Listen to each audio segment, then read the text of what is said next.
Mana semangatmu? Ini semangatku, yes. Iya, alhamdulillah. Tepuk tangan dulu.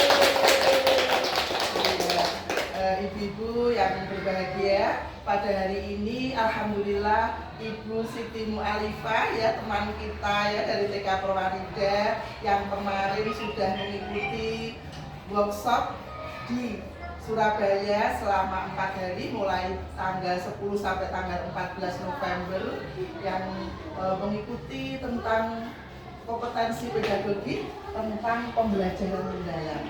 Nah, hari ini nanti Ibu Alif akan memaparkan semua ilmu-ilmu yang didapat dari Surabaya. Semoga ilmu yang didapat dari Surabaya akan ditularkan kepada kita dan kita nanti akan tambah ilmu, tambah wawasan dan bisa untuk kegiatan anak-anak di TK Perwanida. Oke. Selamat untuk Bu Alif. Iya. Semoga ilmu yang disampaikan nanti bermanfaat untuk TK Perwanida khususnya. Amin.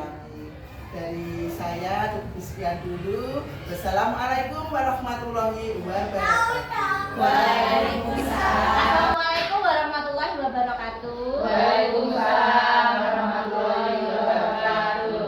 Ya, terima kasih ibu-ibu telah sebelumnya kita membuat kesepakatan kelas kita ini yang sudah saya buat.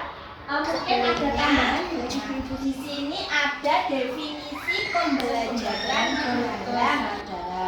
Bermakna dan menggembirakan melalui olah pikir, olah hati, olah rasa, dan olah raga. Terima kasih Bu Imam, beri tepuk tangan.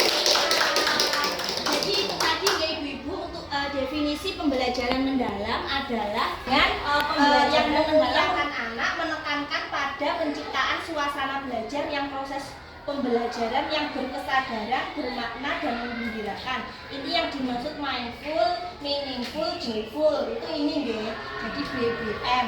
Lalu menggembirakan melalui olah pikir, olah hati, olah rasa dan olah raga yang dirangkai secara holistik gitu.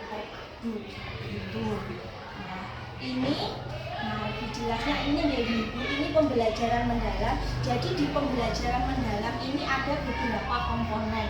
Yang pertama kita bisa melihatnya dari yang dalam dulu.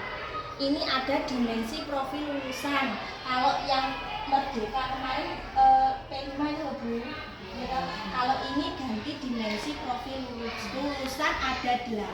Yang pertama keimanan dan ketakwaan, selanjutnya keluargaan, kreativitas, kemandirian, komunikasi, kesehatan, kolaborasi, penalaran kritis ada 8, DPL biasanya singkatannya atau dimensi profil lulusan.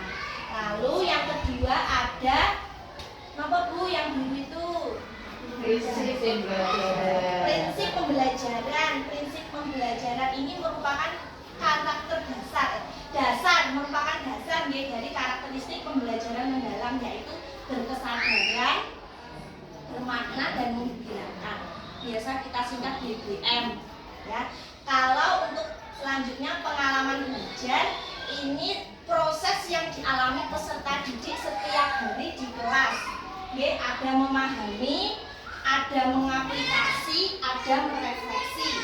Selanjutnya kerangka pembelajaran. Kerangka pembelajaran ini sebagai panduan sistematis dari penyusunan sebuah rencana, sebuah rencana pembelajaran mendalam. Ada yang pertama praktik pedagogis, ada kemitraan, ada lingkungan pembelajaran dan pemanfaatan digital. Ini yang wajib harus ada, yaitu pedagogis dan lingkungan pembelajaran. Kalau kemitraan dan pemanfaatan digital, kalau tidak ada tidak apa-apa, tapi lebih baik ada. Nah, menyadari bahwa dia itu ada di kelas gitu loh Bu. Ada di kelas dan dia itu aktif seperti itu, berkesadaran. Lalu yang bermakna, ini kontekstual atau relevan dengan kehidupan nyata, keterkaitan dengan pengalaman sebelumnya, kebermanfaatan pengalaman belajar untuk diterapkan dalam konteks baru. Jadi kalau bermakna itu pembelajaran itu mereka itu sudah mengalami sebelumnya dan di sekolah kita ulangi lagi. Dan juga pembelajaran itu secara kontekstual atau nyata seperti itu. Jadi anak-anak benar-benar mengalami, memahami seperti itu nih. Lalu yang terakhir menggembirakan, pasti di sekolah kita kan sudah selalu menggembirakan dari pembelajarannya. Lingkungan pembelajaran yang interaktif, aktivitas pembelajaran yang menarik, menginspirasi, tantangan. Jadi ketika anak-anak itu mendapatkan sebuah tantangan, pasti mereka itu akan tertarik untuk memecahkan suatu tantangan itu kan, jadi anak-anak merasa gembira. Nah, ini proses yang dialami anak-anak di kelas setiap hari. Ini juga ada di rencana pembelajaran kita. Yang pertama, memahami. Di sini tahap awal peserta didik untuk aktif mengkonstruksi pengetahuan agar dapat memahami secara mendalam konsep atau materi dari berbagai sumber. Jadi dalam fase memahami ini anak-anak memang benar-benar harus tahu bagaimana dan apa dan pokoknya bagaimana dia bisa memahami. Misalnya kita mengambil misalnya teh, misalnya anak-anak membuat teh, itu berarti anak-anak itu harus memahami bahannya apa, alatnya apa, caranya bagaimana. Mungkin dalam memahami ini bisa diajak melihat video, lalu diajak anak-anak melihat langsung cara pembuatan teh, dan itu memahami. Lalu mengaplikasi, di sini mengaplikasi itu anak-anak mulai mengerjakan suatu hal sendiri tanpa dibantu oleh guru. Jadi dia misalnya kita hanya menyiapkan alat dan bahannya di situ, anak-anak langsung mengambil sendiri. Kalau kita masih membantu mengambilkan atau yang diambil ini itu belum proses mengaplikasi, itu baru memahami. Seperti itu. Jadi kalau mengaplikasi itu anak-anak benar-benar bisa sendiri seperti itu. Lalu untuk merefleksi ini proses di mana peserta didik mengevaluasi dan memaknai proses serta hasil dari tindakan. Jadi di merefleksi ini itu anak-anak mampu menceritakan tadi bagaimana proses pembuatan teh, prosesnya begini Bu, begini bahannya, ini alatnya, ini seperti itu. Dan seperti yang saya dapat kemarin, untuk proses memahami, mengaplikasi, merefleksi ini sebenarnya tidak dilakukan sehari. Jadi proses memahami ini bisa 2-3 hari memahami saja. Lalu mengaplikasi bisa berapa hari seperti itu. Jadi lebih mendalam. Bisa saya lanjutkan? Bisa.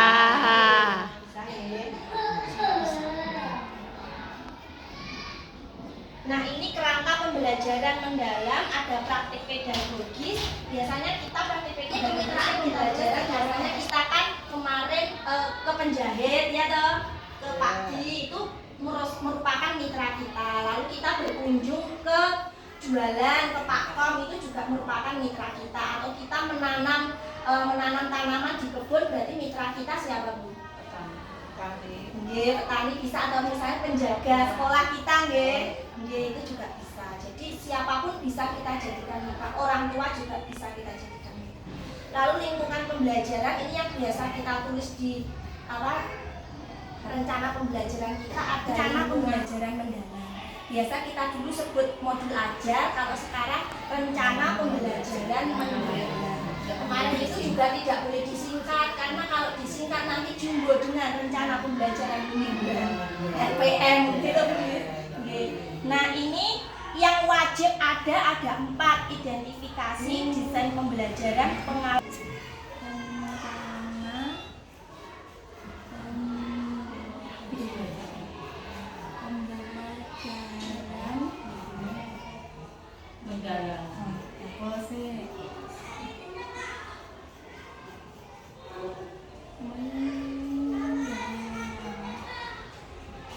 yang satu tadi apa Bu? Identifikasi. Identifikasi. Asesmen. Yang diiringi asesmen karena kita setiap hari kan pasti mengisi. Nah, hari kita kan setiap hari membuat ini nggih. Nah, ini harus dimasukkan yang mendalamnya tadi. Mendalamnya tadi ada apa saja, Bu?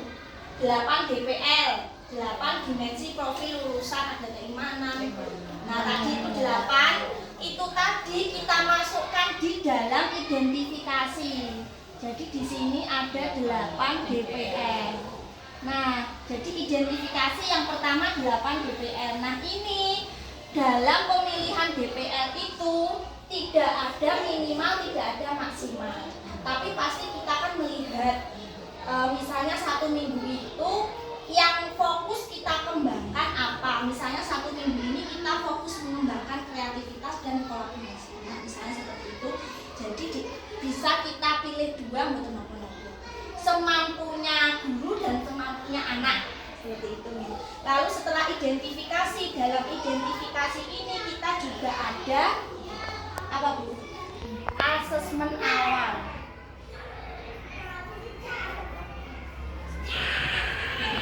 Jadi asesmen awal ini untuk mengetahui kesiapan belajar peserta didik. Jadi misalnya minggu depan kita akan mengajak anak-anak untuk membuat tes. Jadi misalnya minggu ini atau mungkin dari Jumat atau Sabtu kita seperti asesmen awal ini bisa kita observasi atau wawancara, bisa misalnya ditanya anak-anak bagaimana cara membuat teh atau apa saja alat dan bahannya. Jadi kan anak-anak kita kan tahu berarti oh ini belum tahu, ini sudah tahu, ini sudah paham belum paham. Nah, itu merupakan asesmen awal. Jadi kita bisa menulis misalnya di kelas saya ada 17 anak, dari 17 anak hanya 5 anak yang sudah mengetahui alat dan bahan untuk membuat teh, seperti itu. Nah, ada yang tadi ada 4 Bu yang dari mendalam. Ada kerangka pembelajaran. Kerangka pembelajaran. Yang tadi loh Bu, praktik pedagogis. Ya. Praktik pedagogis, lalu ada apa Bu? Praktik pedagogis, lalu ada lingkungan pembelajaran, ada kemitraan, ada pemanfaatan digital. Itu kerangka pembelajaran. Lalu pengalaman belajar ini yang 3M dan BBM. Di sini 3M. 3M yang tadi memahami, mengaplikasi, merefleksi. Itu ada di sini. Lalu dan BBM. BBM tadi apa Bu?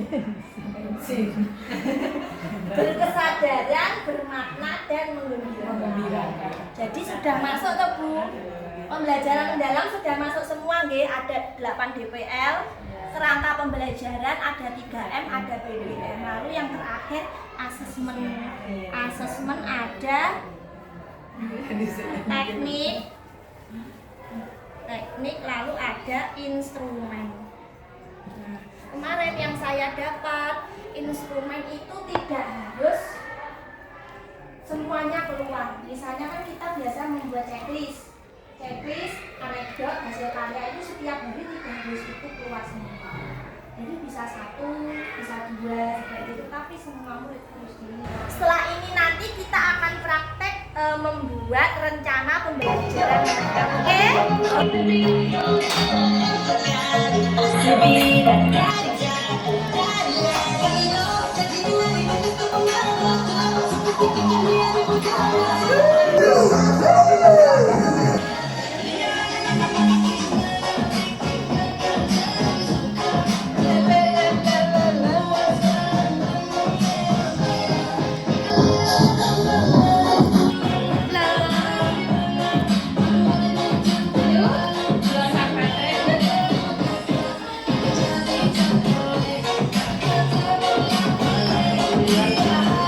Tadi Bu Ali sudah memaparkan semuanya dengan jelas gamblang ya. Ibu sudah paham semua?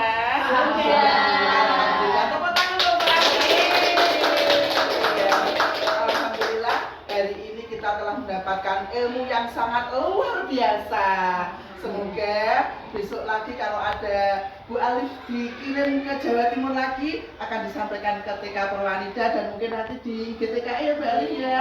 Nah semoga nanti dengan ilmu yang disampaikan Bu Alif akan bermanfaat bagi kita semuanya. Amin. Sekali lagi kami mengucapkan terima kasih kepada Bu Alif ya, semoga ilmunya bermanfaat, berkah barokah. Amin. Amin. Terima kasih Ibu. Semoga kita selalu sehat, Amin. selalu semangat dalam menerima ilmu dan selalu semangat untuk belajar dan belajar lagi. Amin. Terima kasih. Wassalamualaikum warahmatullahi wabarakatuh. Waalaikumsalam.